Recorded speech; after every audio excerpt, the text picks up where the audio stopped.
Hey, you've got this part of the video. You've got the live unedited edition. Home Gadget Geeks Thursday night. I don't know where my mouse is. Thursday night.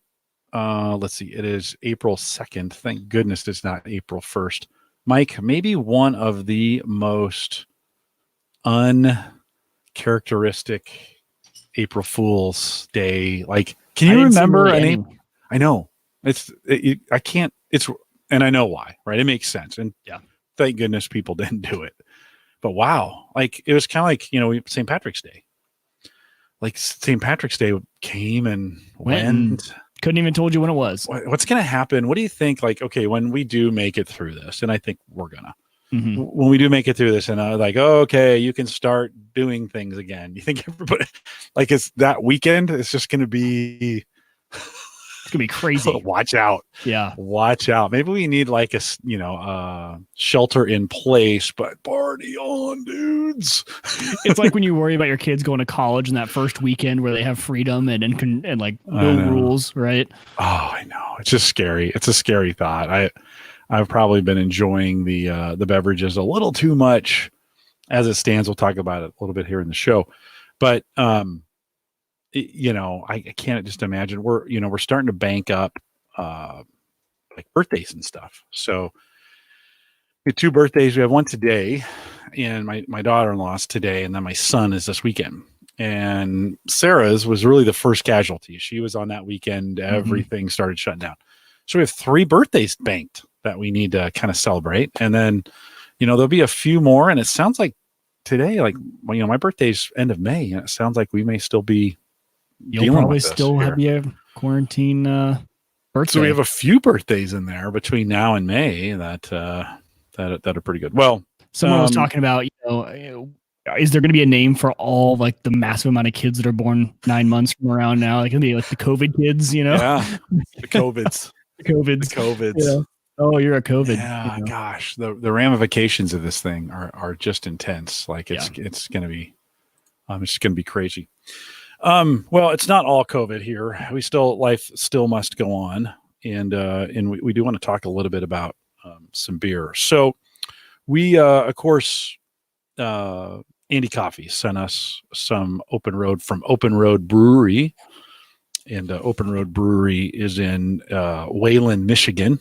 Thanks guys for brewing it for us. And, Andy, thanks for sending it.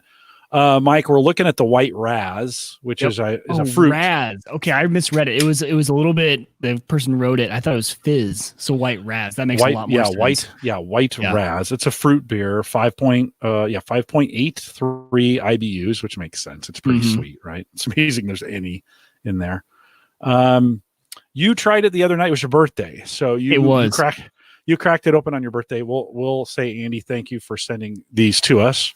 And we'll do the live pour. What'd you think? I really enjoyed it. So this was a very unique. I had no expectations going in. I didn't Google it. I didn't look it up. I just opened one, and so this one, I don't know. I mean, you'll have to tell me. I wouldn't almost even call it a beer. I mean, it is a beer, but almost like I don't know how to describe it. It was really good. Not too sweet. Definitely not like it had the flavor kind of like you would think of like a White Claw, but not that style of drink at all. Has some fizz to it. Yeah. Almost like a 7-Up, like a Shirley Temple style a little bit without the syrupy taste. The 7-Up is a good match to it. But you can definitely kind of taste the beer flavor back. Still has almost like the Fruity. Have you had a Fruity? I have strawberry beer. That's almost too sweet, to be honest. This still has some beer integrity. It does. Yep, that's what I liked about it. It wasn't in your face with the sweetness, which is what I appreciated about it. Nice head on there, for sure. That the look was interesting, isn't it? It's like it looks like a raspberry drink. It does. Yeah, it does. I don't think it looks like a beer. No, it definitely does not look like one.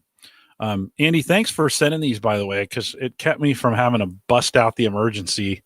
Still got plenty of the emergency Bud Light beer in there. Thank you for saving us this week. I went with I grabbed a New Belgium variety pack. So I've got the Belgian White right now from Fat Tire Belgian White. And then also, the other one has become one of my favorites. This is the New Belgium Shift. Ooh. Really good beer. Okay. I like But it. yeah, I think we're gonna look at some other of these beers that he sent us. There's some interesting ones. There's a Kilt Lifter. Yep. A Camp Out. Yep. See here, a Drifter. And a Missy Margarita mead. That's the one that I am really excited to try because I have never tried a mead. Yeah. So each week, over the next 4, that's 4 more. Mike and I are going to pour to start the show and talk about these beers. So Andy, thanks for sending them on. How fresh these were. That was a shocking part to me. Yeah. So each can is handwritten on with the name and the date. 3/20. Yeah, so canned up on March. Here's you have a March 17 there. Yep. All of mine I think are March 20. Yeah, super cool. Super you did fresh. A nice job. Yeah, super good, super fresh. Again, Open Road Brewing, openroadbrewing.com. You can check those guys out if you want. Wayland, Michigan.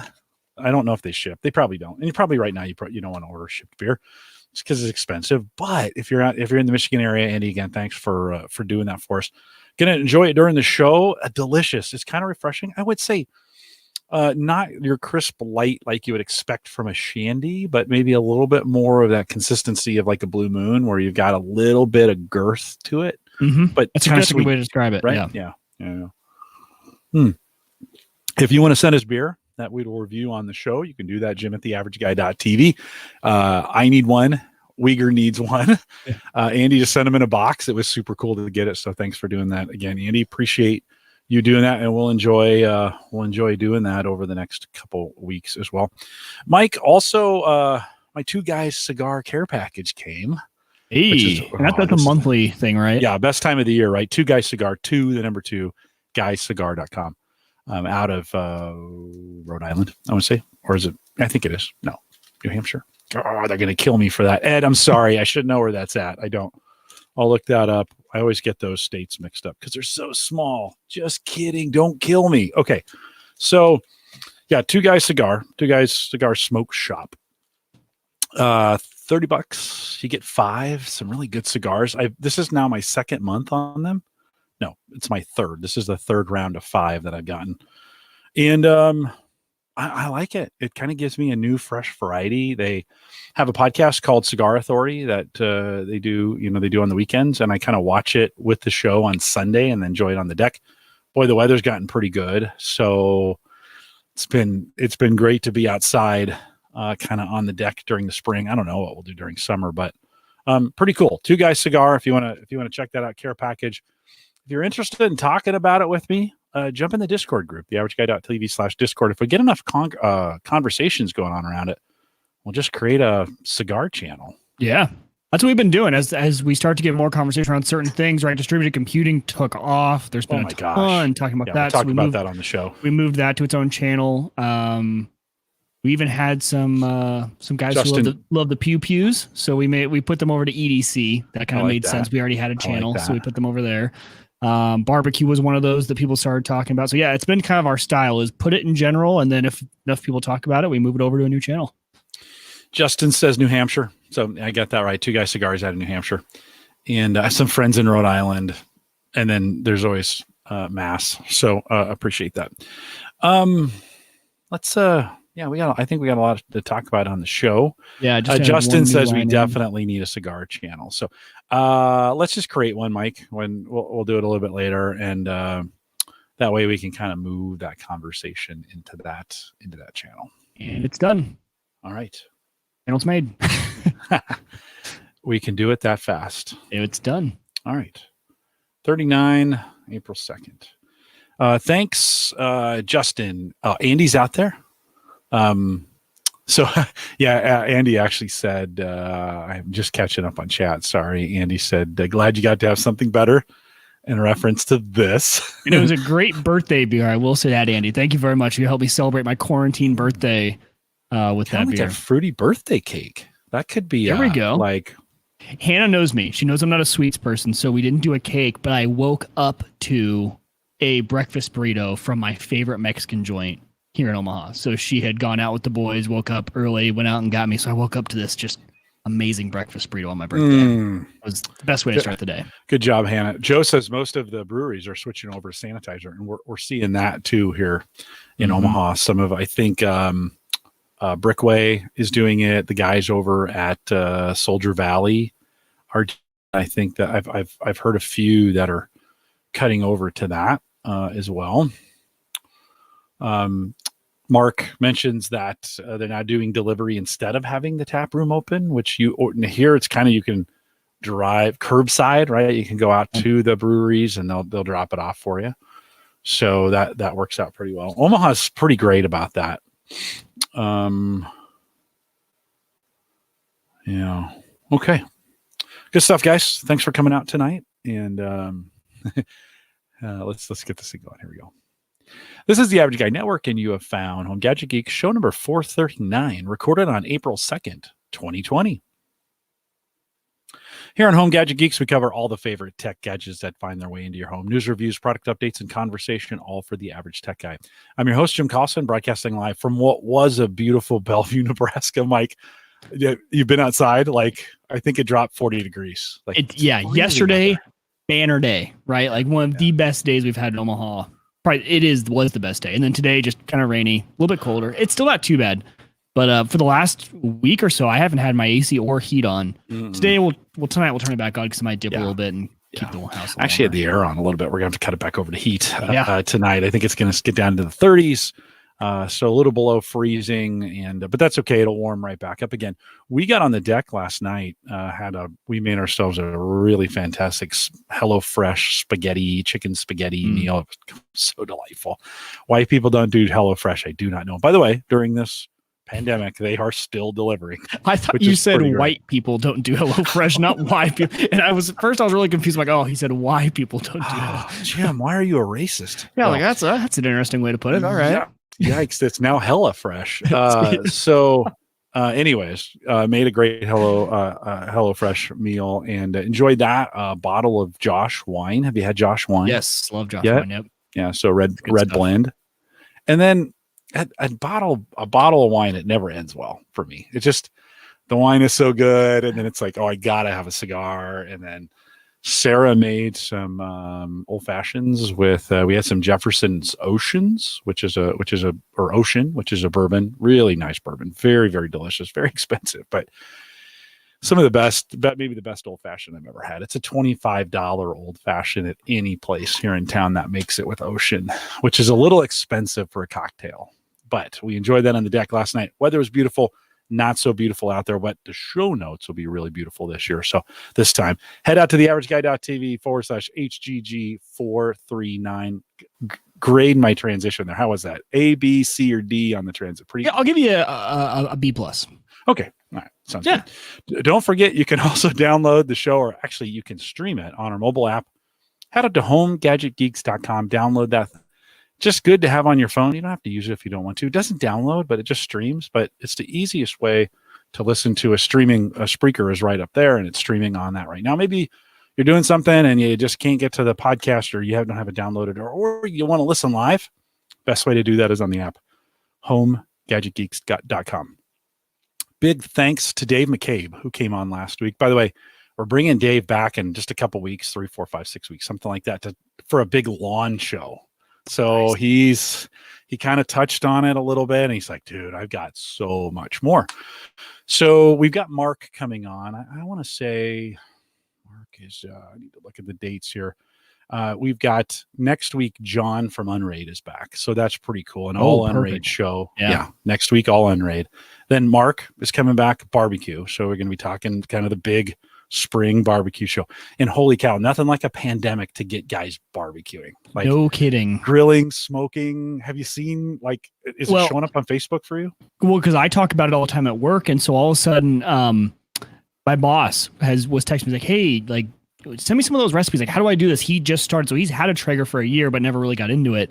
And so he just started last week. So I gave him the basics, a pulled pork and a rack of ribs to start off easy. And we had so much fun messaging back and forth. Although, all of his texts were just making my mouth water, and it made me want to get into it. And all my new parts for my Green Mountain Grill came in. So I'm going to get it all cleaned out, redone this weekend, and hopefully I get that thing fired back up. It's been killing me not to be able to smoke over the last few months. I'm pretty sure big meat smoking is the most economical way to do it, right? And so during a pandemic, why would you not want to, get pulled pork or brisket or something along those lines, right? And the best part about the pulled pork is you can make so many things out of it. You don't get tired of it because you make pulled pork sandwiches, then you make tacos the next night. You can put it in a quesadilla. You can put it in a breakfast burrito. You can just do all sorts of things with pulled pork. So I don't get tired of it. I make tubs of it and it stays around. It lasts for a while too in the fridge. Yeah. Or you can put it in the freezer. We'll put a whole bunch in the freezer. Yeah. It stays even better. We did pulled pork for Sarah's birthday a couple weeks ago. So delicious. We ended up giving away a bunch to the kids, just not enough for us to eat that many times. So yeah, Mark's coming in on the 16th, 23rd. Erin Lawrence is back. She's been doing some great stuff on that. I posted it on Twitter. She did a no knead bread recipe, which is super famous. Everybody done it before, but maybe appropriate for the time. So Erin Lawrence is back. Nathaniel Lindley's coming back on. We're going to talk a little bit about what's going on in the world of education and technology. Their whole world has changed. That's going to be an extremely interesting conversation right now. I think so. And as we get to the end of April, I think we're going to know even more, right? Well, even my boys, right? They're 2 and they're 3. Their school is doing Zoom class in the morning for their normal. They have like a routine from 9 to 10. They call it line time. And so we Zoom them in every morning, 9 to 10, and they sit there and they interact with their class. They're 2 and 3. The weirdest part, they don't even bat an eye at that's a weird thing to them. Yeah. It's like, just video call. Why wouldn't I? I mean, I FaceTime my grandparents all the time. I FaceTime everyone. Like, this is just normal to me. It's weird for Hannah and I. They think it's totally normal. So it's been really cool to see. So I'm really excited for that conversation. Yeah. So Nathaniel's coming in. I'm working on Chris Nessie. Chris has been on before, but he also does House of Ed Tech. And so another tech guy. By then we should have a really good idea of kind of what's working and what's not and where the schools are going and what kind of things are going on. So that's coming up on the 30th. May 7th, Dave is back. Dave McCabe is back to talk a little bit about lawn tech. And so we'll take maybe shift away a little bit from what's going on in the world to more what's going on in your yard. And then on the 14th, Rich Hay is back. And so excited to talk about him. Mike, the whole world has changed around conferences. As we think Rich usually comes in after a Microsoft conference and we talk like that whole world different, right? There's no conferences. Everything's virtual. Everybody's trying to figure out how to do these virtual conferences, right? And I think it's different than just streaming it. That's like, you can't take a stage presentation and stream it and make that a virtual conference. I think we got to do things different, right?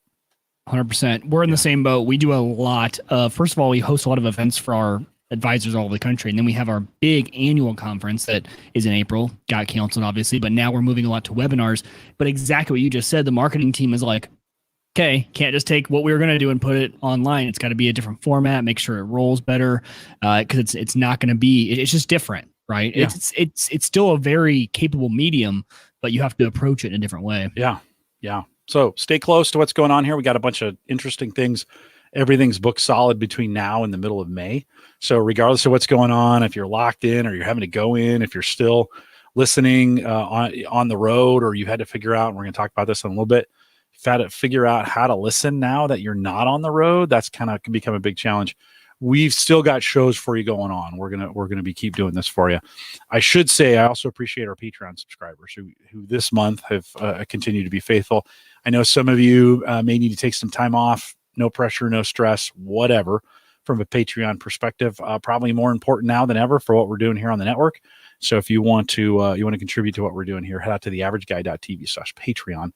And you'll see some options. There's a $5 option if you just want to jump in and help join and support the network and the things that we do here.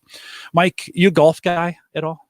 Big golf guy. Well, I wish I had more time for it. Let's just say that. So I played on my high school team, but ever since probably about end of college, just the time for it has gone down. But love golf. Whenever I can get out there, it's my favorite thing to do. Just played a beautiful course actually in San Diego, up in Temecula for my buddy's bachelor party. I mean, you can put a golf course anywhere in that area of California, and it's just gorgeous. The scenery makes it. Right? You could be in a guy's backyard, like, man, this is gorgeous. Most of the time, it is their backyard. And it was pretty cheap, like compared to a course here. Really? Like to get that beauty here. I mean, I think it was only $45 a round for 18 with a cart. I mean, that's hard to do in Omaha. Yeah. And this was, I thought, a pretty gorgeous course, but apparently it was Temecula, right? Is that where you? Yeah, yep. And but apparently it was more of like the low end course there. You could have fooled me. Like maybe in California, you're used to something different, but gorgeous scenery, which just made it a lot of fun to play. But yeah, big golf guy. Why do you ask? Well, spring's on the way, right? And a lot of golfers, especially here in the Midwest, in California, maybe golf year round, but it's we start thinking about golf. It's going to be interesting to see, like if they're ever going to let us back on the courses, but maybe it's time to improve your golf swing in the backyard. It just may go out there and hit a few practice balls. We are partnering with Dan over at Birdie Crazy Golf. They're at birdiecrazygolf.com. They've put together a kind of a ultimate guide for perfecting your golf swing. And I'm going to drop that in the show notes there. I'm not a big golfer. I went through the guide. I was kind of like, man, there's a lot. I'm a skier. So maybe I need to find the ultimate skiing guide. You like golfing. If this is something, maybe you got a little extra time on your hand. We're going to talk a little bit about micro workouts a little bit later in the show. If you're a golfer and you're missing it, maybe this is the time to get out in your backyard just every hour.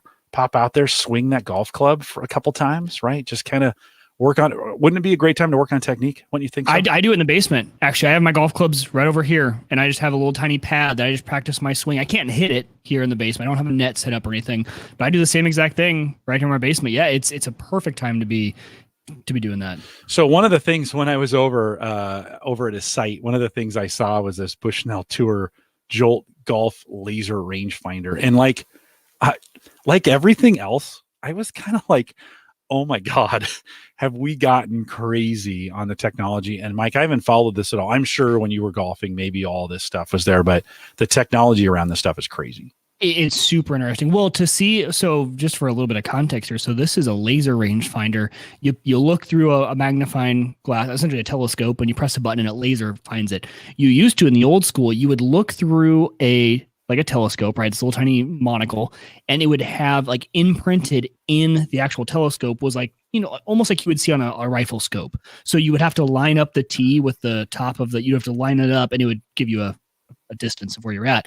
These are really cool. But then, the crazy part is, so all of these golf companies, all golf courses spend a bunch of money putting GPSs into the carts themselves.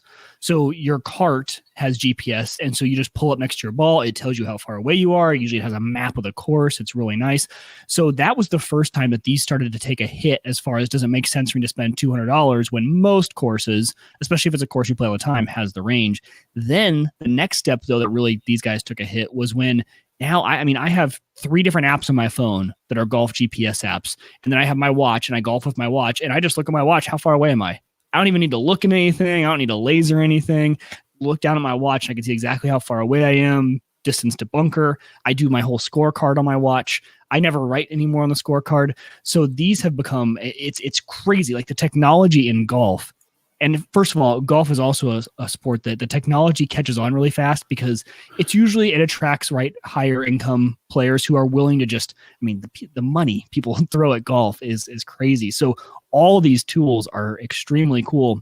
But what I like about the whole watch app and everything is it's forcing Bushnell and some of those guys to really innovate. And it brings the price down a little bit. There used to not be any competitor to those. So they used to be even way more expensive than $200, especially with like Garmin golf watches. They used to be like $1,000 things. So it's causing a lot of competition, which is really cool in the market. So I'm very intrigued. I'll be heading over to birdiescrazygolf.com to check out some of their other. So they have an ultimate guide to the perfecting your golf swing. Yeah. Looks like is one of the things I'll probably check out to see if there's any practice tips for my basement swinging during quarantine. Yeah, check out the site. There's some gadgets there as well. I was kind of interested. Again, I'm not into golf, so I spent some time looking through the gadgets, and I was like, holy crap, I need to yikes. Now it could be a while before we're back on the course. I think most courses are still open. Oh, you think so? Yeah, I saw. I've been seeing Snapchats of super easy, right? Super easy. You're not playing. You just go out by yourself.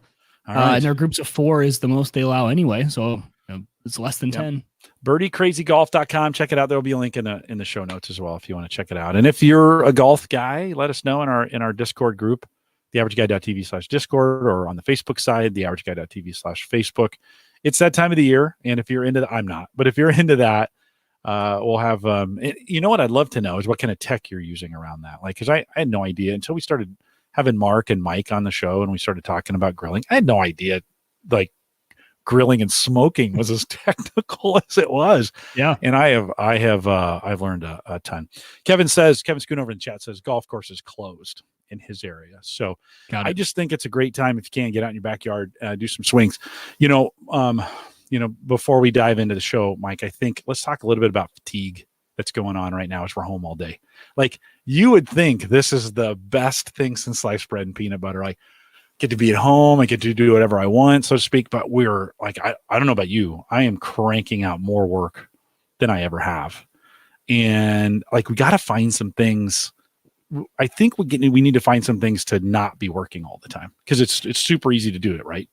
I was just going to say, for me, it's the lines are very blurred right now between your work and your home life, especially if you've got kids at home that you need to be watching. And so then you're working later into the night, because to make up for time during the day that maybe you were distracted by the kids, things like that, or for any reason you're distracted. So then even more so, like my hours at night, and then that bleeds into much longer than I thought. It's just, everything's a little, you're right. The balance is off a little bit. And then it's another thing of getting used to everyone's new schedule, right? Like what works best. It's just no longer 8 to 5 is the time to get a hold of people. There's sometimes people are starting their day way earlier because they're early risers.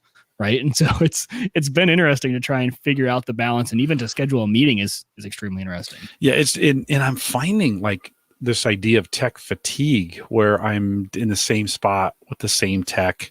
I got 8 monitors down here. We spent some time this week. I think Brian Hour started a conversation on Twitter about, by the way, lots of conversations tech-wise going on Twitter. So follow me at Jay Collison. If you want to stay like the group, we have Discord. Maybe that's not your thing. We have Facebook. Maybe that's not your thing. Maybe you can join us on Twitter at Jay Collison. There's a lot of great conversations. Tony Rayner is a legend on Twitter. Legend. Let's just put it that way. But that being said, I got these 8 monitors down here now, and I have this big one. I've got this Dell 34 Ultra Sharp behind me. I'm finding at the end of the day, I'm pretty tired. Now, what I've been doing is this concept that I just made up. Maybe somebody's already said it. It's called these micro workouts. So instead of waking up in the morning and giving 45 minutes to a long workout and getting all sweaty and then all that other stuff, I'm splitting up my workouts throughout the day on kind of low tech things. So pull-ups, push-ups, walking around the block. I think I probably mentioned that last week. I started another successful week, keeping track of it in an Excel spreadsheet. Little bit of workouts throughout the day. I'm taking a walk with Samantha. One of the things that's motivating me, though, is I'm starting to track more and more of that on my watch, or more and more of it in Excel, so that I can compare today to yesterday. And I kind of know, am I keeping up? I give myself Saturday and Sunday off so I can kind of rest, recuperate, kind of get back, right? This may be a time to break out that Fitbit. Maybe you bought it and it's been sitting on the desk. And if you can, it doesn't mean you have to get the steps all at once. And it doesn't mean you have to go around the block. We were out for a walk, but Sammy stopped. She was playing Pokemon Go, and I just started doing circles and started walking. You look stupid. I get it, right? But you got to get some movement in. You got to get some things. You can go out and do some yard work. If it's spring where you're at, or fall where you're at, maybe, or maybe it never is spring or fall, get outside, get some work done. Like, get away from the screens, get away from your work a little bit. It's just too easy to do that. Mike, have you found any apps to help or technology? We talked a smidge about it last week, but every week is like a month at this point. Yeah. In the things we find. Anything you found this week that may be helpful? Not necessarily new. I, like you, have been tracking things a lot better. So we've actually gotten really into biking, because the boys, it's one way to get the boys out of the house and let them just kind of be in the fresh air, right? So I put them in a burly thing that pulls behind my bike, and we go for just a long bike ride, right? Get out and do that. And my one gripe about the Apple Watch bike, I need the option to, hey, tell the watch that I'm hauling like 65 extra pounds behind me, so that should count for a lot more, right? Like, there's a reason I'm struggling to get up these hills. But tracking all my workouts on the watch. So technology wise, no, I'm kind of the same as you, though. Little things throughout the day. I have a makeshift like pull-up bar over here. Same thing as you. I'm not doing the videos, right? Because I can just spontaneously go do 20 push-ups. Now, I do want to get better at tracking that side of things. I haven't done that. It's a good idea. I figure, I'm right in front of all my tech. I could just pull up an Excel sheet and track that. But I'm sure there's an app for that as well. Yeah, whatever motivates you, right? I think it's that thing. You got to find your thing. Don't, there's a Peloton app. By the way, every company that sells fitness equipment now has their own app. Peloton is a great one to do. $13 a month. I ended up canceling mine just because I wasn't using it. I was doing my own thing here. I wasn't finding it convenient. So I just canceled it for now. I don't know about you, but I went through my credit card statement and I went through the bank account and said, okay, what subscriptions do I have that need to be different, that need to be zero?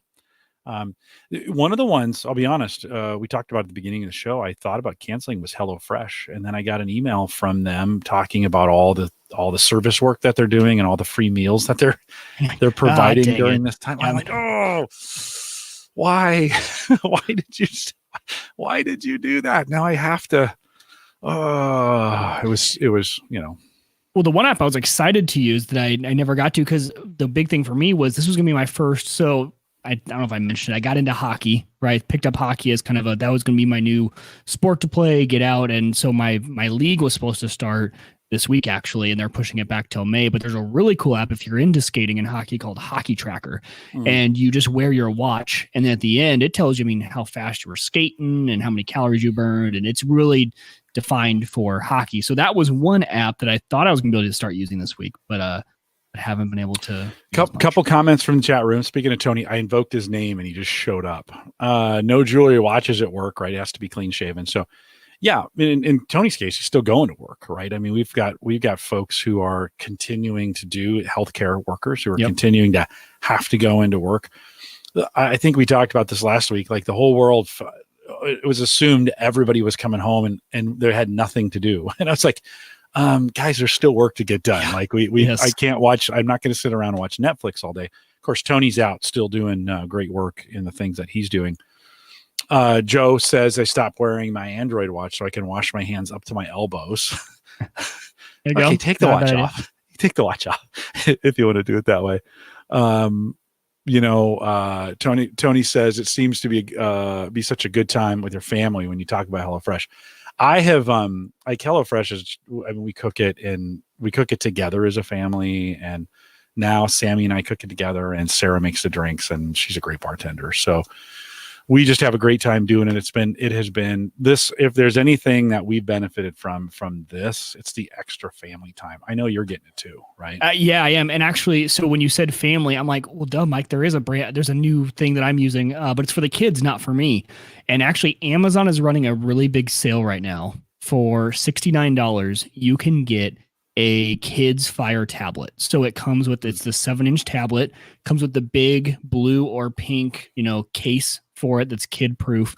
So usually I think that's $100 or maybe even more than that. And it's down to $69 right now. Now they're behind, so those won't come till mid April. But so I did order 2 of those. And I haven't told Hannah yet, so I'm gonna have to ease that into the conversation. And also a subscription to ABC Mouse. Now, I don't know if ABC Mouse is the best one. So this is kind of I'll call it a geeks challenge out to you guys. Maybe if you're a parent out there who has a better suggestion for me, but ABC Mouse is essentially this learning platform, right? It's a digital learning platform it's targeted towards preschool to 2nd grade kids, which is my kid's wheelhouse, right? I will say, so I sign them up. I'm using 2 iPads that I already have. And I tested it out with the boys today. It's not intuitive for a kid. They still need a lot, even like when you tell them, because you tell them, you set up your kids and you say what age they are, and it builds a curriculum for them. But like the buttons they need to press to get to each activity is not clear. So I'm not extremely impressed with it. They have a month free, so you can go out and try it for a month free. So I am open to other ideas. If you guys have any apps that you use for your kids, I want pure educational. I don't want even just a blend. I want like pure educational, because this is really going to be targeted for, I have these meetings throughout the day, calls, right? I really need them to, full quiet for about 45 minutes. And so that's what I'm using it for, is just little chunks throughout the day. And I don't really want them getting used to playing games yet. For them, I want them to not know that exists, because they're still pretty young. But yeah, so those 2 things, Amazon having that sale, plus ABC Mouse also having their 1 month free, we can try to test them out. Yeah. I think a lot of companies, a lot of software companies are doing that as well, where they're providing their services like, hey, just use it free for the next couple months. I think it's a great gesture. It is. And Mark Robinson has a great point in the chat. Those kids tablets, when you order the kids version on Amazon, they have an unlimited warranty for 3 years. So screen breaking, cracking them, throwing them across the room, whatever. And already at $69, that's already really reasonable, right? Yeah. Way cheaper than grabbing an iPad for them. And they don't really need an iPad. So Amazon has everything they'll need. I bought one of the kids ones on sale, like, it's like $50. And then I had to look up how to crack it so that I could get past all the restrictions. All the restrictions that were on it. Well, jump in our Discord group, theaverageguy.tv/Discord. By the way, that link had been broken for a while. For some reason, there was a weird redirect on it. And I was on Ask the Podcast Coach last Saturday morning and directed somebody into it. And they're like, hey, this thing doesn't work. And I don't know how long it's been broken that way. So if you try to get to our Discord group and whatever, you got a weird screen, try again. It's all fixed. Christian got me set up. I just had one space in there that wasn't supposed to be there, and it threw the whole thing off. So if you've been trying to get into the Discord group and it didn't work and you're like, screw that Collison guy, he doesn't know what he's doing, go ahead. Let's come back and let's get that discussion going. Maybe we can get some stuff around apps and kind of help in this scenario, get Mike helped as well. Mike, we've been spending a bunch of time having fun, actually, as we've turned our GPUs onto this folding project. We talked about it last week or 2 weeks ago. Really, folding at home, protein folding, been around a while. The idea is hopefully this will help when they're coming up with a vaccine for this COVID. Who knows if they will or not. We've turned this into a big, gigantic competition. If you're interested in joining us, I'll just say head out to foldingathome.org. Sign up for team 243-306. There's, I don't know how many of us now, 1, 2, 3, 4, 5, 6, 7, 8, 9, 10, 11. This is more than last time, 12, 13, 14, 15, 16, 17. About 18 of us out there that have joined this group. Mark Robson's number 1 right now. John Biggs, number 2. I'm 3, and you are 4. But, man, these numbers can move pretty quick. To Joe Ski's 5. These can move pretty quick. I see Chris Kenny out there. Ken is out there. Kevin Schoonover, I recognize Justin Simmons. Justin, come on, crank it up, dude. And he's slacking over there. I thought he was going to do better. So if you want to do that, it's actually pretty easy. You can give CPU or GPU power, give as much as or little as you want. Mike, I think there's low, medium, and all the way turned on modes, right? That takes different power levels and such. Yeah, and really, I've noticed the only difference is if you I think it would be a power bill thing because, for example, right now on this machine, the machine I'm podcasting on, hopefully you guys don't notice, is folding on full power GPU and CPU. So it does the one thing folding does really well compared to Blink is it does just take whatever's extra. So I don't think I have any trouble. I could never notice that I'm folding unless like I said, I haven't tried to fire up a game while I've been folding, but you can never tell you're folding on your machine. At least I haven't been able to. Yeah. Unlike Bitcoin, it seems to be a little more forgiving about using it at the same time. Let me encourage you this. I've thought a lot about this. Like, it does take power to do this. This isn't free. Right. And depending on where things go with this current situation, it may or may not be wise to have everything turned up full blast all the time on your power. It will consume more power, right? I've turned mine down a little bit. They were full blast, and I brought them back to medium, just kind of like I get competitive sometimes and I push them back up to full because I want to win. But this is consuming power. These are dollars. You're donating power dollars, right? To this. So be responsible in this. And, if you can do it. If you can't, that's fine. We just want to give folks an opportunity. And I wanted to recognize everybody who jumped in to help. I think it's been a little fun. There's a couple, we got a couple 6 millions and a couple 4 millions and a couple 1 millions. And it's super fun, Mike. I've just enjoyed the time. The best part is the conversations we've had in the Discord group about it. And it's just been fun to kind of talk about it. Healthy competition. Yeah. So if you still want to join us on that, would you add anything else to it before I wrap it for that? No, I mean, this was just going to lead into kind of I bought a new piece of hardware for the first time ever. Well, not ever, for the first time in a very long time. And it kind of connects to this, but I think I have found, if you are an average guy out there and you're looking for a GPU, a new GPU, right? A current series GPU, I think for the average guy, I kind of found the best one to go with. Did a lot of research into this. So I did not buy a GPU for folding. I can joke that I did, but I needed a GPU in the Unraid box to do some transcoding for Plex. And then I still needed one in this machine. So it was kind of like, well, if I'm going to get another one, I'm going to upgrade this one a little bit in my machine.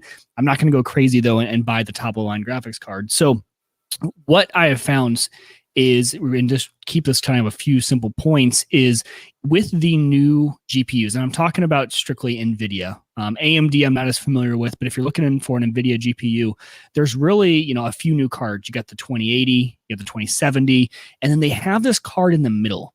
It's called the 1660. There's a few iterations of the 1660, but the difference being between the 1660 and like a 1060 is the new 1660 is on the Turing architecture, which is the new architecture that even the 20 series cards use. So the 20 series cards use this Turing architecture. It's got, for if you're a streamer, the NVENC encoder that it has for encoding your stream is comparable and almost better than the old H.264 standard. So it's going to look really good when you're using it for encoding. But the Turing architecture is actually really good. So the only really difference between the 1660 and the 20 series cards is it doesn't have ray tracing. Ray tracing is like the new hot thing in gaming. Admittedly, a lot of games don't even take full advantage of it yet, and a lot of us don't have monitors that would even look that good on it. So for the average guy, if you don't need ray tracing, this thing is a really affordable card. And here's what I'll tell you. So there's the regular 1660, then there's a 1660 Super, and then there's a 1660 Ti. The 1660 Super is the sweet spot right now. I think you can get them for about $220, brand new, so not that bad. It has the Turing architecture. The difference between the Super and the regular 1660 is it uses, GDDR6? Is that what it is? 6 RAM instead of 5? Yeah, DDR6. Sorry, not G. I don't know why I'm adding the G in there. DDR6 RAM instead of DDR5 RAM, which actually in testing has made a really big difference. And then the only step up to the TI is just a little bit of performance, but still uses DDR6 RAM. So the performance-wise, between the Super and the TI saves you about $30-$40, and most people aren't going to notice the difference between those two. So I think it's really the sweet spot of the latest generation. Right, it just came out last year. 1660 Super might fit the needs for most guys who want to do it. It does 1440p gaming on medium high settings, but really it's known as like the 1080p best card. If you're gaming at 1080p, this thing will crank out the frames. You'll get great frame rate on it, so great for gaming. So it'll be interesting when Ryan says GDDR is right. So maybe, okay. I thought RAM, you said GDR. I thought that's what you said the first time. GDDR. Okay, there we go. Doesn't matter. So let's split the difference. So I think that'll be I think that's a great card if you guys are looking for a current series card to get into. So I'll be interested to see. I am going to throw it up folding because that's going to go in this rig that I'm podcasting on in gaming. Michael said it's $265 at Best Buy right now. So there's a couple different versions of it. Which one did I order? That's a really good question. I think I went with MSI. No, I went with the Asus Strix GeForce GTX 1660. The naming convention was super weird because everyone's like, well, what's the difference here? Because this is GTX compared to the 20 series cards, is different. Like, well, it's better than the 1060 series. It's on the Turing architecture, but it doesn't have ray tracing, so we don't want to mix it up between those two. That's why it's not a 20 series card. It's kind of in between. Right? It's right in between. I think it's a great sweet spot for because the 1060s were getting a bit, just old, right? Those hadn't been updated in 3 or 4 years. So the 1660s are great little. And I would go for the Super because the Super is only about $20 more than the regular, and you're getting a bump up to the next generation of RAM, which is important. Okay. Good recommendation. Oh, and yes, I did cancel the Zotac. So as fast as I ordered it, I swapped it because I figured out that I didn't need the TI and that the Super was going to do just as well for me, and I could save some bucks. So yeah, if you did, you could throw that on at the team. I should recognize the team. We quickly moved up the charts and we're under 2,000 now. So that's at stats.foldingathome.org. And then of course, just put our team/team/243306 if you want to join us there. And then Mark turned me on to this folding.extremeoverclocking.com. And then there's some team information as well. I won't read it because it's super boring, but it's got a really cool graphic associated with it. So it kind of looks at our team's processing throughout the week. And when it's dropping, it's because I've stopped for whatever reason and stopped, I've paused or shut some things down or whatever. And so you can see kind of the dips in the charts as well. So kind of cool that I follow these every day, just kind of watch them along with everybody else, just to kind of track and see what we're doing. Again, thanks for jumping on the team. No pressure there, by the way. No pressure to buy those cards right now. Like, it's a tough time for a lot of people. And so I want to be careful, do it. If you have money, great. But we want to help. By the way, that still goes out. If you're going through this time, you've been a listener and you're going through this time and you need somebody to talk to, reach out to us a little bit. This isn't a time, this tough times on people right now. And we don't want this to be tough on you. So if you need somebody to talk to, reach out to us. Just let us know, jim@theaverageguy.tv. And we'd love to have a conversation if that's what you need to kind of make it through the day. Mike, a couple habits have been changing for me. I mentioned the micro workouts, but a couple unintended consequences of making the technology switch over to coming at home. And one is 2FA off my watch now.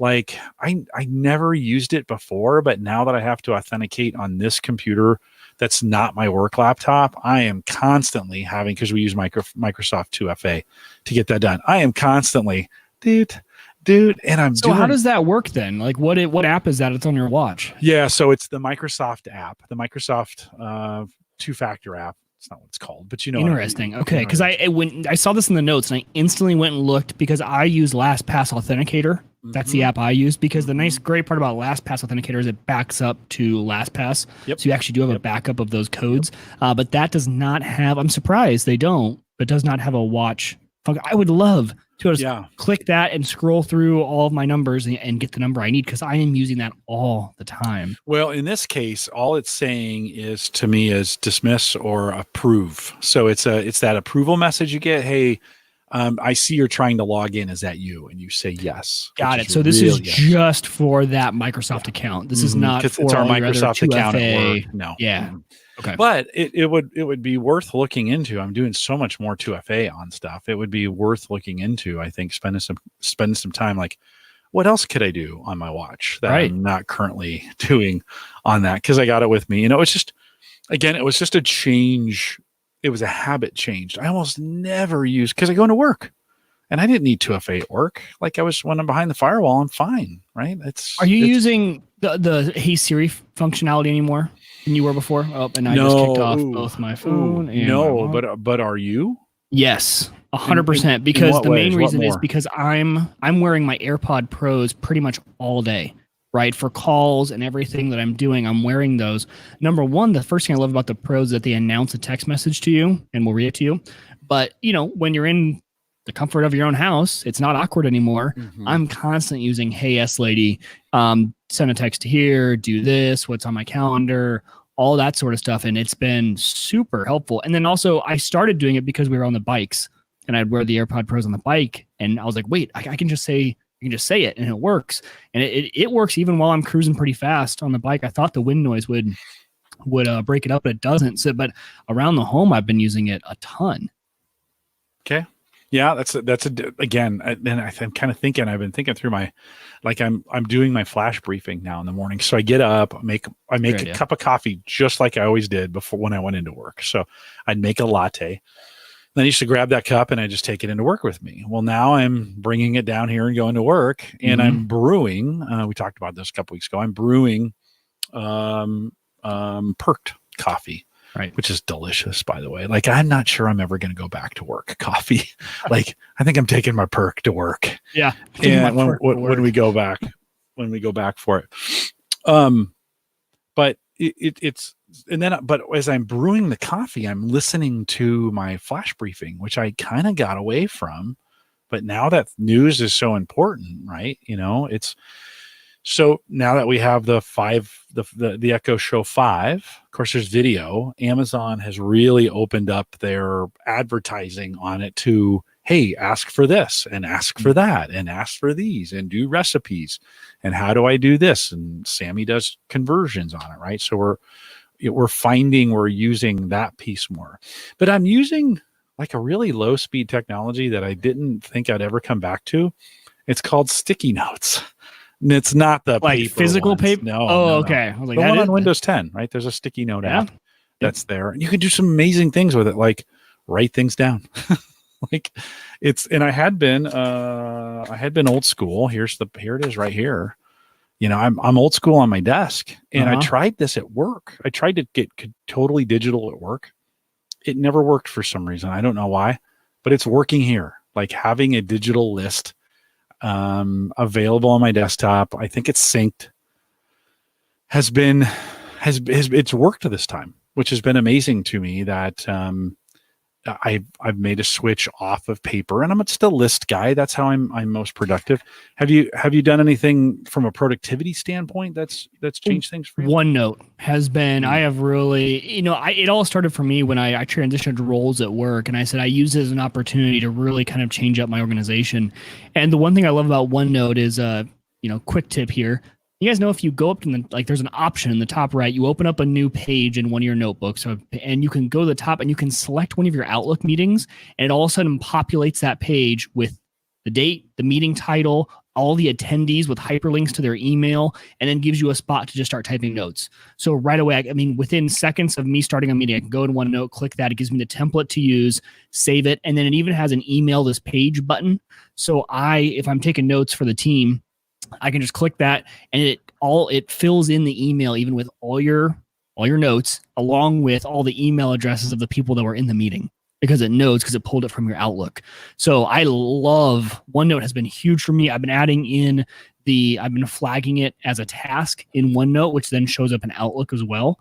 So I've really been making OneNote just work for me. And it really has. It's been absolutely fantastic. It took me a lot of time to figure out how I wanted my notebook set up, and I love how you can do sub tabs and all sorts of things. But that's been my go-to organization, which has been a recent switch and a very welcome switch, because I really, organization for me has always been something I've kind of struggled with, especially for like task management, things like that.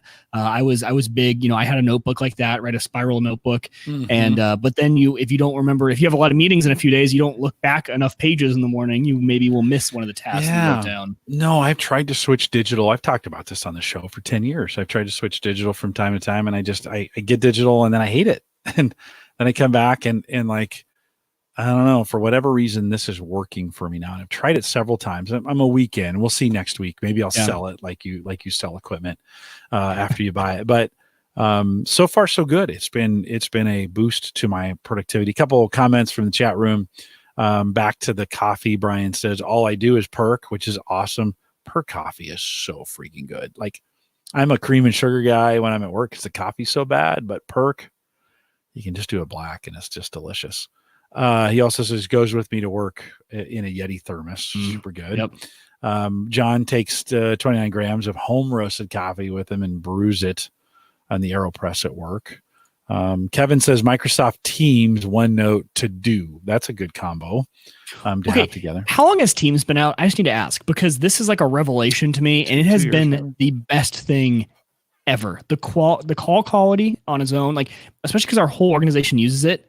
Like, I almost wonder like why we have phones in our office anymore, because it's like it's so easy. The video, the audio works great. The chat functionality, each team having their own page, like wiki page, where we keep track of all of our links and like it is just so perfect, and it's all in one place. Yeah. I don't know. Yeah, I'm liking Teams. I love it. I was skeptical when it came into the enterprise. We switched over to it pretty fast, and it just in our enterprise changed to it pretty fast, which has been kind of crazy. So that is out there. Tony said been with Evernote since beta, haven't figured out OneNote just yet.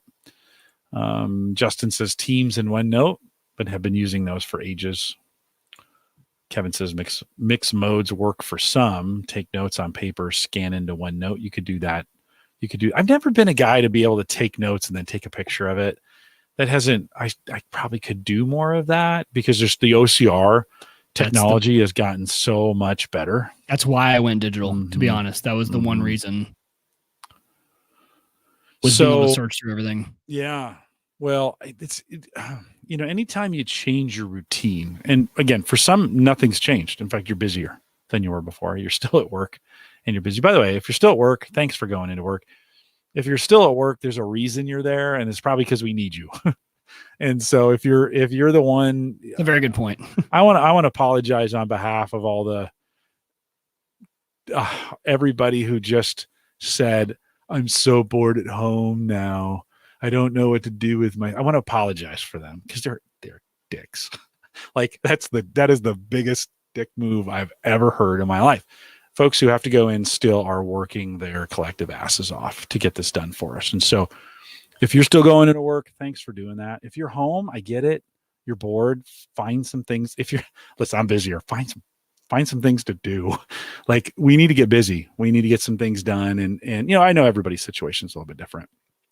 And so I'm trying not to be insensitive to that, but we, Brian says everyone needs lead.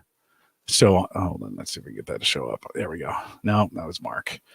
Everyone needs lead. So I'm working. And Mark says critical infrastructure support here.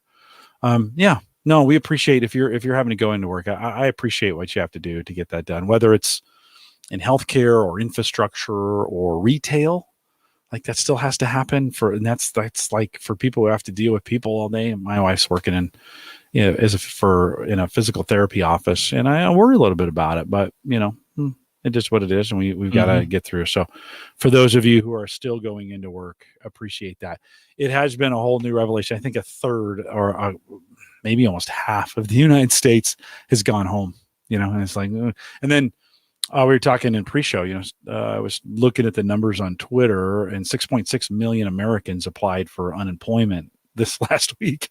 It's a lot.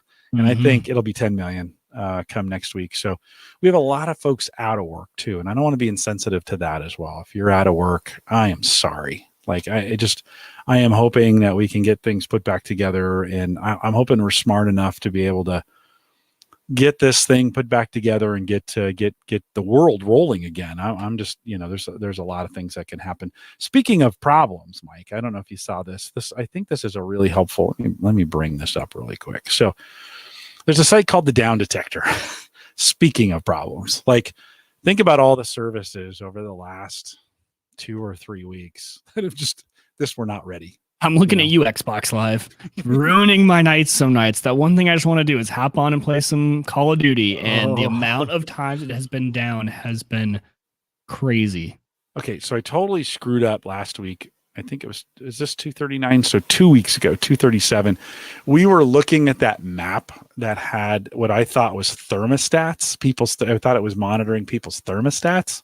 And so, but based on the temperature that they were keeping their house in, do you remember that conversation? Yeah, I remember the conversation. Okay, it wasn't thermostats; it was thermometers. It was digital thermometers that they would measure. So, that's a big difference. Yeah, it was a huge difference. Kind of busted me out on. Right. Not really. He was very, very kind about it, and I was like, oh, well, that makes more sense than what I was talking about. Now, I still like my scenario better. Why can't we use connected thermostats to yeah, right? It's true. I mean, I like that scenario, but it was thermometers. Yikes. I felt like such a jackass. So look at Xbox here. I want to make sure I don't misread this map here, but it does look, I think the red are reported problems.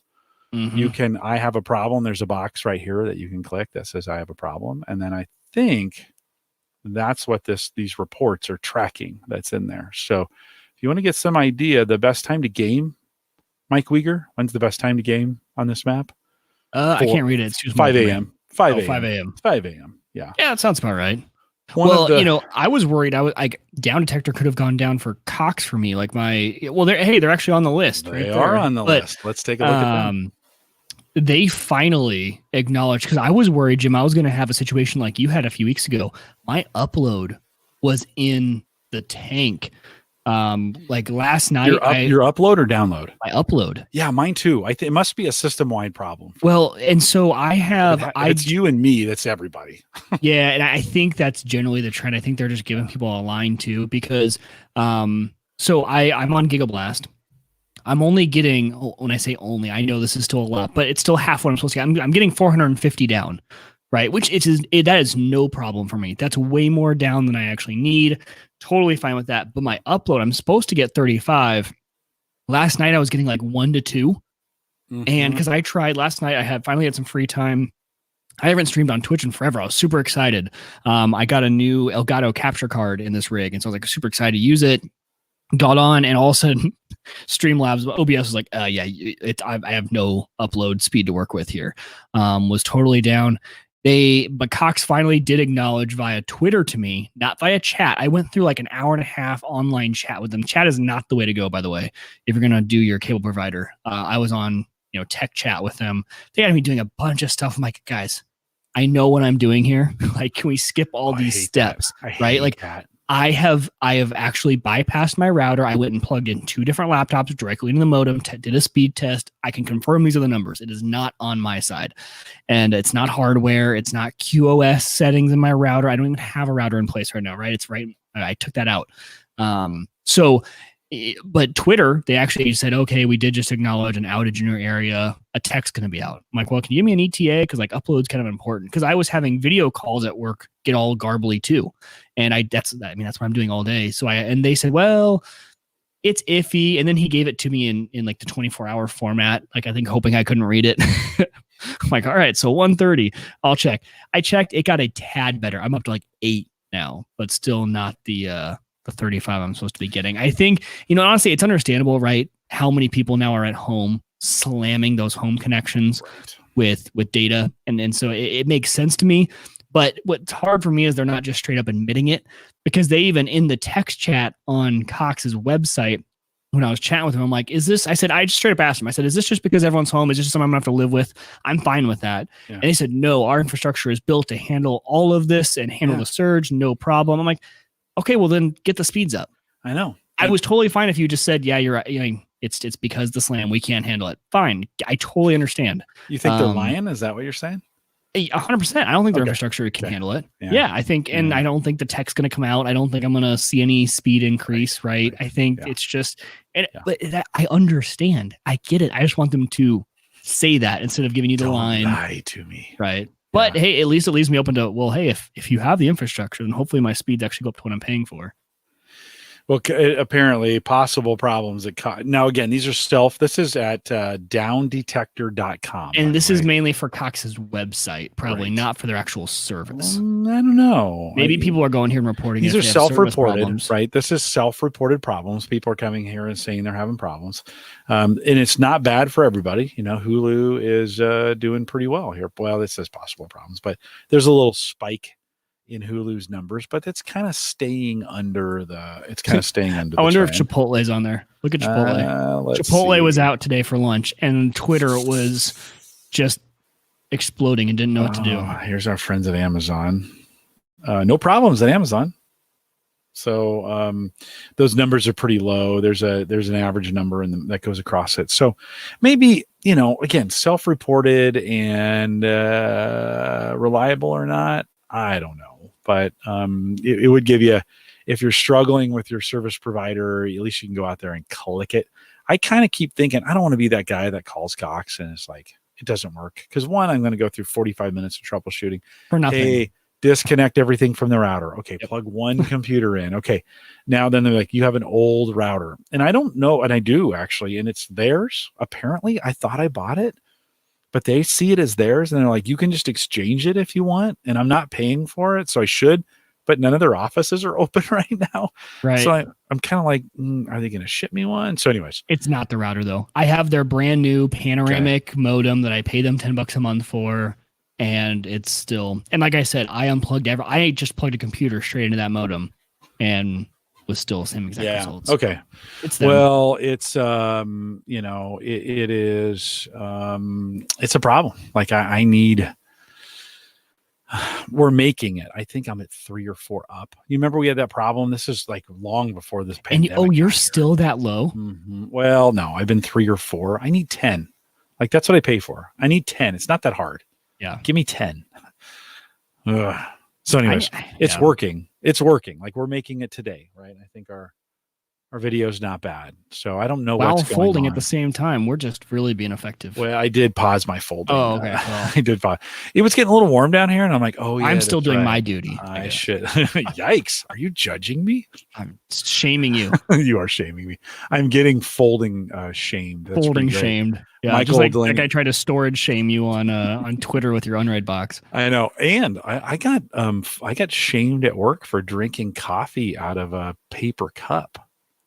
Like someone, I was doing a podcast, and isn't like 90% of coffee consumed out of these plastic or like paper cups from like, well, think about Starbucks, like they're all paper cups. Totally. Well, they're not reusable.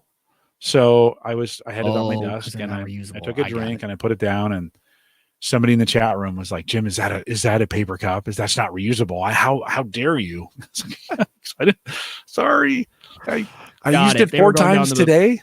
Does that count? Like, I did reuse it. I used it 4 times that day. I didn't get a new cup each time. So Michael Delaney says 6 million people out of work. That's 6 million people who could be doing a podcast. Could you imagine if everybody that was unemployed started a podcast?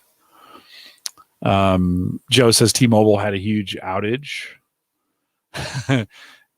Tony says lies, damn lies, and telecom providers. Yeah, those two, lies and telecom, go pretty well together. I guess Twitter also has a down detector. Joe, Twitter he's just saying search it, right? That's what I did today with Chipotle. I just searched Chipotle. First thing was everyone ranting about how the website was down. How great would it be if that was aggregated a little bit better? Maybe some aggregation on that.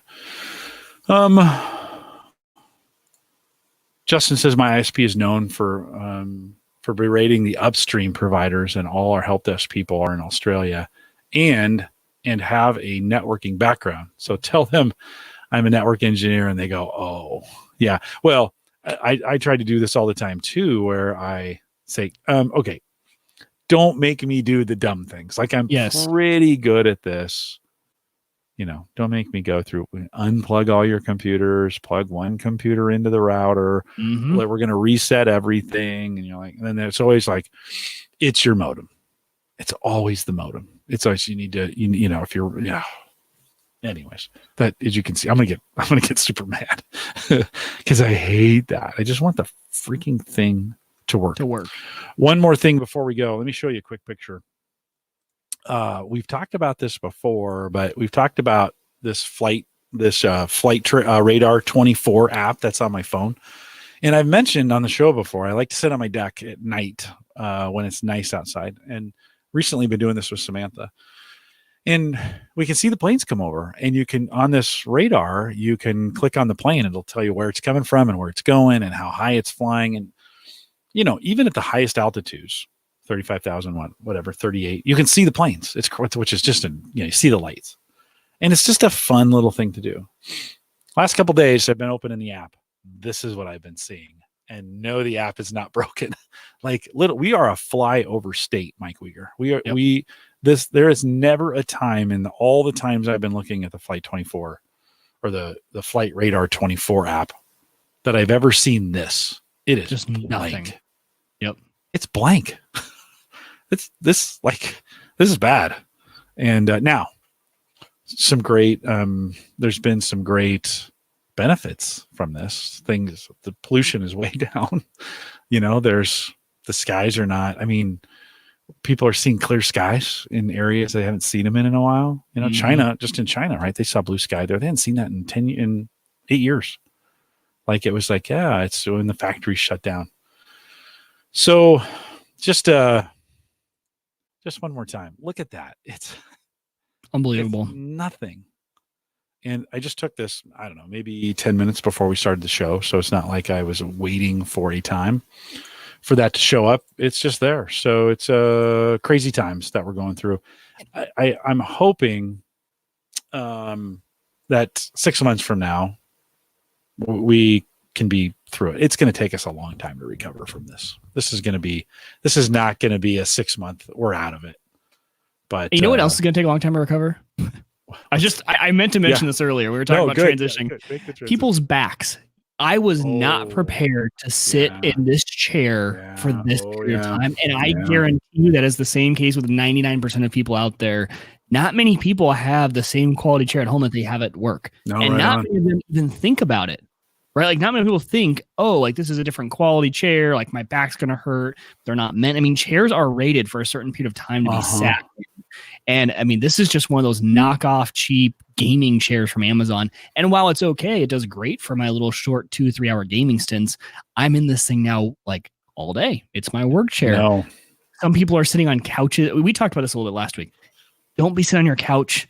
Don't sit on your bed. Even bed's the worst. I mean, it that long sitting in those type of non-supported is not good for you. Even sitting in a chair like I have right here is not good for me for that period of time. Luckily, I haven't put it in. You know, it comes with the back pillow, right? You shove it right here. It makes me sit up real nice and straight. Gets my back supported. So actually, when I sit with the pillow, it does a really good job. But chairs, the other thing about it is it's not an easy solve because they're so expensive. Right. Nice chair, a nice office chair that's going to be worth it. I mean, you're talking at least $300-$400, if not more. There are cheaper office chairs, but they're going to be these $199 or these $119 chairs. First, I'm wondering, like, so I'm on OfficeDepot.com right now, and looking through. First of all, wonder if they're available. Like, you got to wonder. People got to be like webcams, like what other computer stuff sold out? Headsets, like that stuff sold out really, really quick. Mm-hmm. You know, this chair, there's some cheap little over $100, $60. But I think this is what you're talking about, right? Is more like a work pro chair at $400. Yeah, I'd say probably $200 and down are all going to be the same. Even $300 and down are probably going to be all the same quality essentially. Once you hit 300 and above is what I've noticed people say actually makes a difference. Okay. Because I've had one like the $150 ones, and first of all, your legs sweat because they do not breathe at all. I know. And then over time they feel great when you first sit them for the first week or so, and then that foam just is gone. You're sitting on the cardboard underneath. I think you're right. Brian says Joe says monitors are in short supply. Brian says they're sold out everywhere. So it's a problem. Mm-hmm. I've been in this chair for a while. Like this chair I'm sitting in right now. I don't know. Is it a nice chair or is it a cheaper chair? No, I think it was $100. I think I think it was 100, and it's held up pretty well. I love it, but it's I kind of start wondering. You're kind of right now. I've been getting up every 45 minutes. I've been moving around a lot. I'm getting out and walking around. I am exercising. I may be stronger today than I was 3 weeks ago because I'm doing pull-ups and push-ups, and I've lost a little weight instead of gained it, which is kind of interesting through this. So I'm eating better because I'm not eating as much. I'm not snacking. I snack at work. Like I am a candy hound at work, and I'm just always looking for candy. I am on the hunt, like chocolate. My food intake has been better, but my beer intake has just gone through the roof. I mean, just astronomical. Oh, which is not bad. It's not. Is that a bad thing? Yeah. Well, no, and yes and no, right? Hey, are we going to get out and mow the lawn this weekend? I am. That's the plan. I've noticed mine's still a little patchy, right? It starts out that first spring, at least from my yard, it like little clumps of green start to show up. So I just need to go and even it out. I've been kind of waiting. I was going to do it last weekend, but I decided to give it one more week, get out there and level things off. The lawn people just came the other day to lay down all the first round of fertilizers and things like that. So yeah, I'm going to get out there and give her a shot. Kevin said this a couple times, and I don't know how to pronounce this. How do you pronounce this company? I don't know. Aeron? Aeron, Aeron, used Aeron chairs. We actually at Gallup get rid of office chairs all the time that you can just buy, and you can get them for like $25. And the office chair that I have is the ugliest thing, but I've had it for 5-6 years at work, and I love it. And it's just the ugliest fabric, no mesh, but I sit in that thing. I can sit in that thing hours, and I don't have any, because the problem's you start sweating, right? And that's just super uncomfortable when you're in a chair like that. So Justin, Tony says 3 to 465 near him. John says, okay, back to mowing. Did my first mow this afternoon, sharpen the blade. I need to do that. I need to sharpen my blade with this Dremel, and I need to do the same. I've got a Dremel, and I need to get that. I need to get that piece out. And although, yeah, no, I need to do it. I just need to get it done.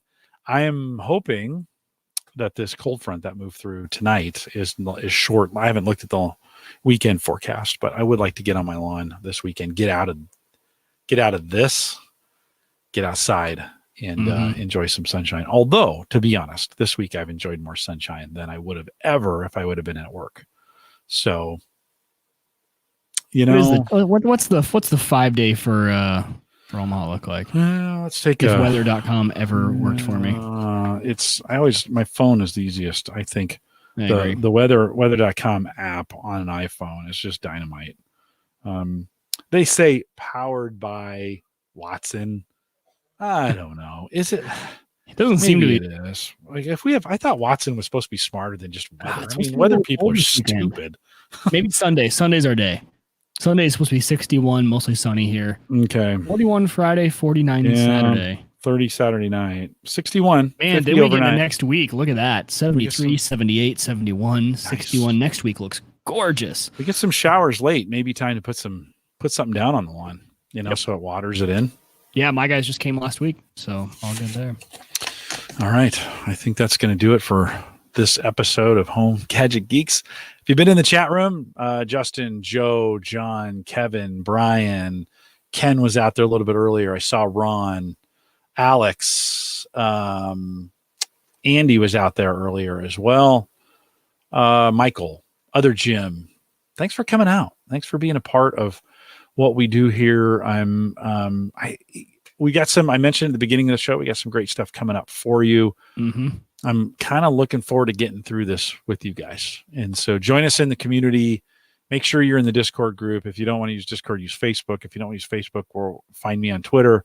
All kinds of things going on, all kinds of ways to connect. I do appreciate the fact that you download the show or whatever, stream it, and listen to it every single week. And I know some of you are behind, which means you're going to hear me thank you 3 or 4 weeks from now. Some of you are catching up. You haven't been, because of time restrictions, you haven't been able to listen, and now you are. And if that's the case, welcome to a full show. Right. Maybe the first time you've listened to a full show.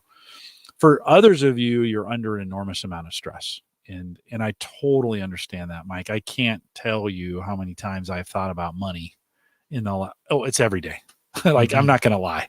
I wake up thinking about it. During the day, I'm thinking about it. At night, I'm thinking about it. So I really had trouble. I mean, I have trouble sleeping as it is, but I've really had a lot of trouble sleeping. And I just went back to rain on a YouTube video, and man, that works like magic, huh? Charm. Every time I do, I try to get fancy and do other apps and meditation or whatever. I just need rain. Just play rain. I have an 8-hour video. Just play rain and sit in that chair. You seem to sleep really well in that chair right there. This is a good chair. I've taken several naps right in this chair. Put my feet up. This is the position. Well, I won't do it here, but the posture is feet up on the desk, and it makes this perfect. And the chair is just perfect. And my back, like, it supports everything just perfectly. Out cold. Out. I am super old too, but anyways, we appreciate you listening, and thanks for doing it. A couple of reminders before we go. One, don't forget the Patreon link if you want to support us during this time. If you can support us, awesome. If you were a supporter and you can no longer do it, no shame on that. Like, I totally understand. But if you want to get involved in what we're doing here, reach out. theaverageguy.tv/Patreon gets you that done. If you want to join the Discord group, theaverageguy.tv/Discord. If you want to send us an email, jim@theaverageguy.tv. If you want to have us try out your beer or whatever, send it to us. Send me an email, jim@theaverageguy.tv. I'll send you my home address.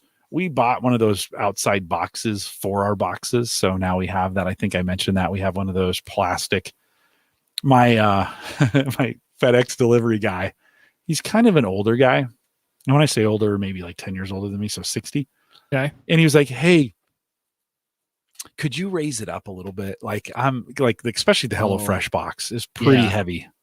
And he's like, he has to kind of slide it down. It's an awkward position.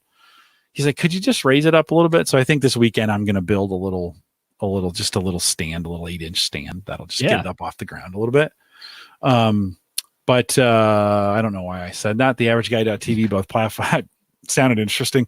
Both media and web hosting powered by Maple Grove Partners. Get secure, reliable, high-speed hosting from people that you know and you trust. And now Christian in his new environment has a completely redundant offsite setup going for him. That guy cracks me up. He sent me speed tests of the new infrastructure in his new location, which I won't disclose.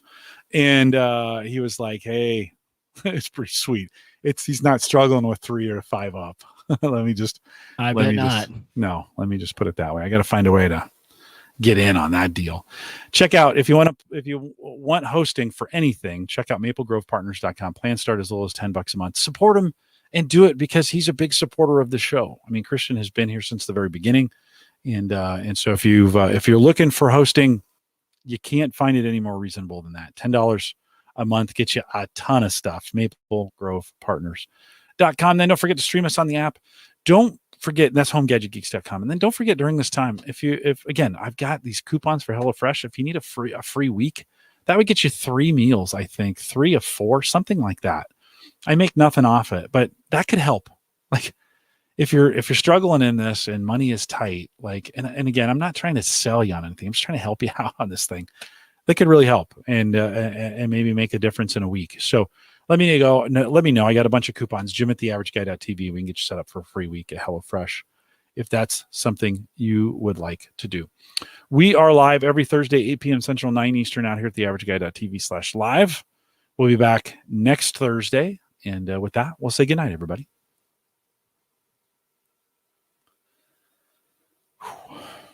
That beer was good. Yeah, it was really good. Oh, thanks. I really wish I had waited and had it tonight. No, it's okay. It's all right. It actually worked perfectly while I was pouring it. You were able to talk about it. What did you end up having? Well, I must have been talking a lot tonight because I only made it through half a beer, and that's not like me. That is not like me at all. I had a rum and Coke earlier, and I still have some of it left. Oh, nice. That's my first one of the night. This was a Fat Tire, but it's not their traditional. It's a Belgian white. Pretty good. Other Jim says he knew a guy who would fall asleep by the dishwasher just for the sound. Yeah. I like wind. I like the wind here in Nebraska. Like there's something about it's not interrupted. It's a force. Mm-hmm. And man, lately we haven't been getting a lot of it, but it is just a good I like that. But this rain is working. Like I can't tell you how good it felt to hear my alarm go off the other day. Like the alarm went off. I'm like, oh, thank God I made it to the alarm. I bet. Well, I mean, It's not like you need anything. You don't need any extra reasons to be tired nowadays. Oh. No. And I'm pretty good at tired. Like I fake it pretty well. I get, like I said, I'm pretty good at it. Okay. This is interesting, right? We talked about this with Dave, giving my son a haircut since all the barbers are closed. What are you going to do, Mike? I have no idea. I'm going to have Hannah try. She's going to try. Really? Yeah. Is it that important that you have your hair cut? Wouldn't it be easier just to let it grow out till we have to go back to work? For me, it is because Hannah calls me a chia pet, and this will just grow straight out. It doesn't go down at all. My hair doesn't lay down on the sides. It just grows straight out. So, but it's super easy, right? Mine is clippers on the side. Yeah. And then just pull this up with your fingers and take some off the top. Mm-hmm. Doesn't take much. I don't have a Well, you were doing a hard part too. I was for a while. Now I go up on that side all the way up there. And mainly because if I leave it long at all at the beginning, it just grows straight out. And then I just have like this little, it's bad. I hate my hair. I have a great full head of hair. I just hate the style of my hair. Joe says he nuked his yard for weeds and fire ants a few weeks ago. Okay. So he must be starting over. Yeah. I had a guy I used to hang out with. His name was Rob. And he would say to destroy your lawn, like to really get a good restart on your lawn, he would round up it and let it die. And then he would burn it. Just light it on fire. Okay. And then he would water it a bunch and wait for new growth. Then he would nuke it with Roundup. Do it again. And he would do it 2 or 3 times to get through all the seed cycles. Get all the seeds, everything in there, completely out and sprouted and grown, and like basically no seeds left. Now we know birds bring seeds, and you're going to get that, but Yeah. you know, if it was really bad, so he'd go through 3 cycles of it, and then he would plant. And he always said, "Man, that was golden." He goes, "I didn't struggle. You know, there was an occasional weed from a bird that bring it in, but it wasn't like I was struggling with and it would give him complete control over the grass, so that he would plant a style or a type of grass he liked. It would be complete. It would be all of that. You know, your lawn, like my lawn is a little bit of this, a little bit of that, some seeds I bought at Ace Hardware, some seeds that I bought at Sutherland's. You know, I go out to the grass pad out there and pick up their stuff. So it is. Joe says this is true. We get these all the time. These wild onions. Have you ever gotten those? Really? So yeah, in Yeah. Omaha. They grow up in 3 or 4 like onion, and you can pull them. You can nuke them. You can spray them. They just do not go away. Interesting. No. Ron does have a great idea, but he also says if you're looking for something to do, might be time to get into 3D printing. Now, that's not a bad idea. That'd be a lot of fun. He's a 3D printer pimp, that guy. He just always is, hey, want to buy a 3D printer? I love it because it keeps it in the back of my head. Like, that is something I want to do at some point. So, you know those Elgato, I think it's Elgato. You know the Elgato control boards where you can assign. Yeah. The Stream Decks. Stream Decks. Yeah. Is it Elgato? Am I getting that right? Elgato. Okay. So John Larson, who's been on the show before, he's an AIM guy here in town, and he built his own Stream Deck out of printed. He got the deck on a 3D printer site, whatever, and printed out the control Arduino board on the bottom, and then you can buy those buttons.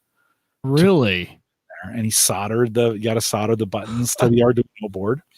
That'd be a fun project. Yeah. No, he showed that to me. I called him the other day. He'd ping me on Twitter, and I was like, "Oh, John, I haven't talked to you in a long time." I'm trying to if people ping me and they want to talk, I am like, "Hey, let's set up 30 minutes and let's just talk." Like, right.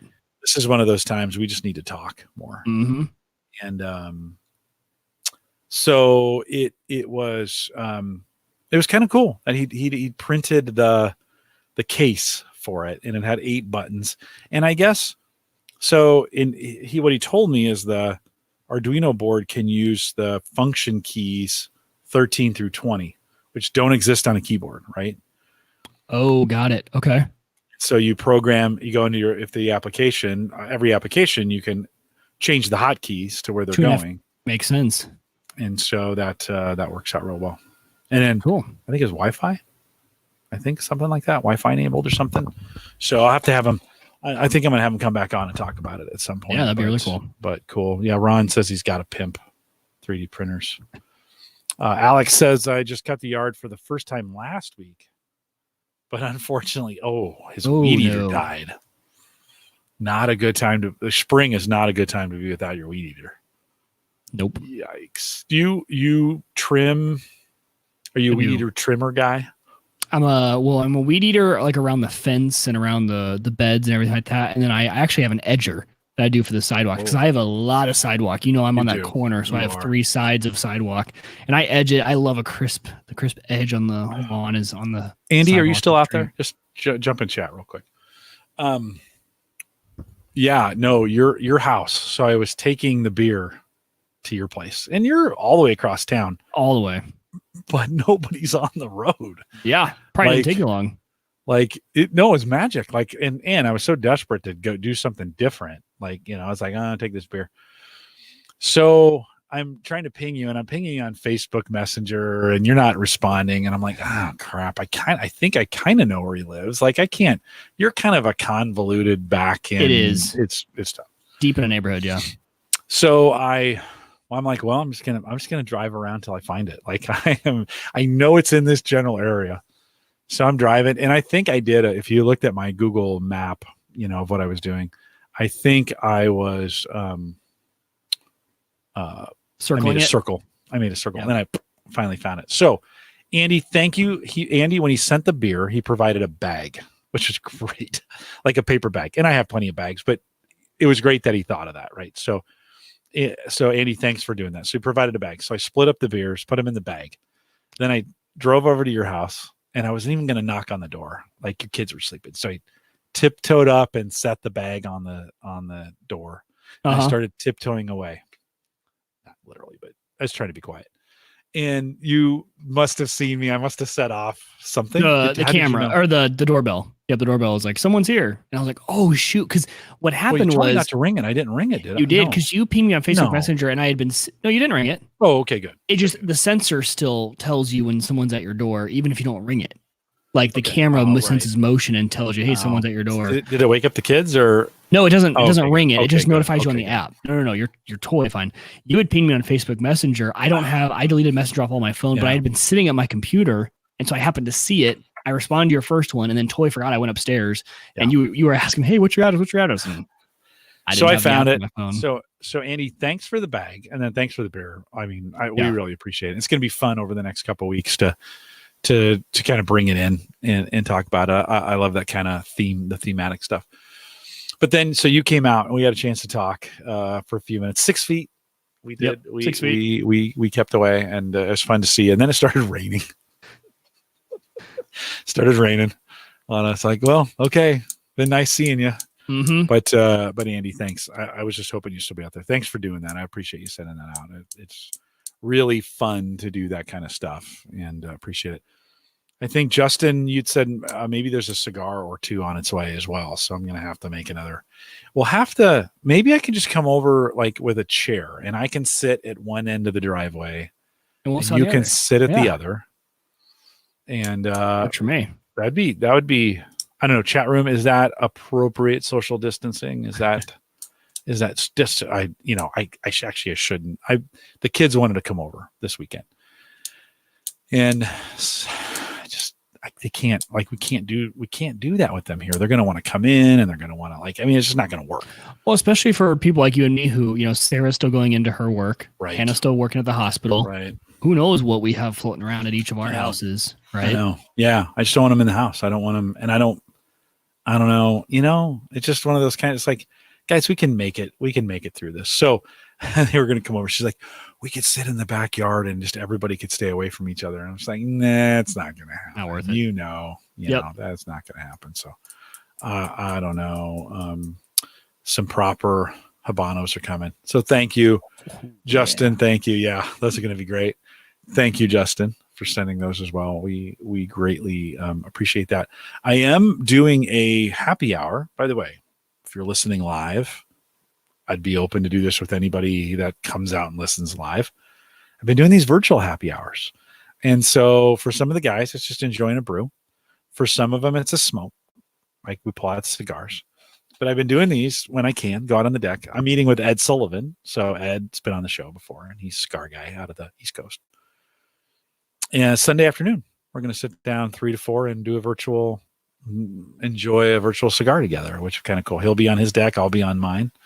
And if you're interested in, maybe that's what we ought to just do, Mike. Well, here's what I'm thinking. Hannah's blocking me all the time, so maybe this is the way to get it done. Why not just? Can you? What are you thinking? Oh, I didn't know. Someone on Discord who knows Discord better than me. So you can jump in a voice channel, right? We have the voice channel set up there. By the way, I mention this every time. Feel free, guys, to use that voice channel. If you guys are all wanting to talk about something, hop in there and just chat there. I know you guys ping each other privately, but what I like about the voice channel in Discord is two of our listeners who don't know each other and don't have each other on Facebook. They're not friends anywhere else. Hop in there. You don't have to be friends anywhere else. You can just hop in there and chat. I was wondering if there's a video aspect to that. I know you can do one-to-one video on Discord, but I don't think you can do group video.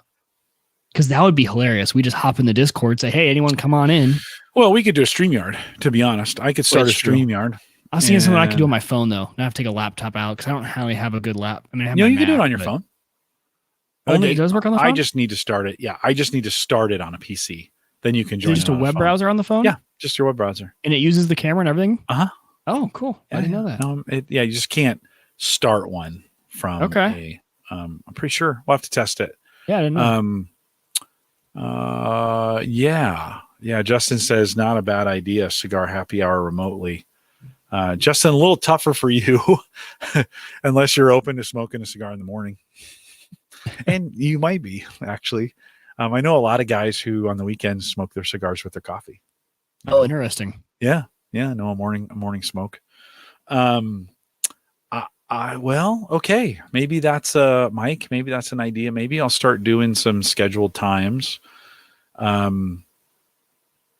Yeah, Brian Hour says he can set up blue jeans for everyone. Can host up to 250. Yeah, maybe we'll set up sometimes. I'm sure we can make it happen. I'll maybe set up some times on the weekends where we can get together, or let me think about that. A way for people to sign up for some times or something. I'll figure something out. I'll get some things going. We should do that, especially you and I. Like, there's no reason we can't be. I've done. I got together with Ed the other day. He was inside. He wasn't smoking, but I was. So that was cool. And then I'm doing this with guys at work too, where it's like, hey, let's just do a 4:30. Supposed to do one today. That it fell through. So we rescheduled it for 4:00 tomorrow, and we'll do it inside. It's just beer, but it's something to connect with people on, and just an opportunity to kind of have a conversation. And it's maybe, Kevin, we'll see you. Maybe a little more, or maybe a little more comfortable than just a hangout. Right? You got kind of. Okay, it can kind of be relaxed. Gives you a group of guys to hang out with. Okay. I'll get something working around in the Discord and on the Facebook group. If you're listening live, we want to thank you for all you guys for coming out tonight. Appreciate you guys. It always makes it fun to have you guys out there, and we appreciate you guys and appreciate what you do for us. And I want to thank you for coming out. We'll see you next Thursday, or maybe sooner if we get a happy hour thing going this weekend. And we'll talk to you guys later.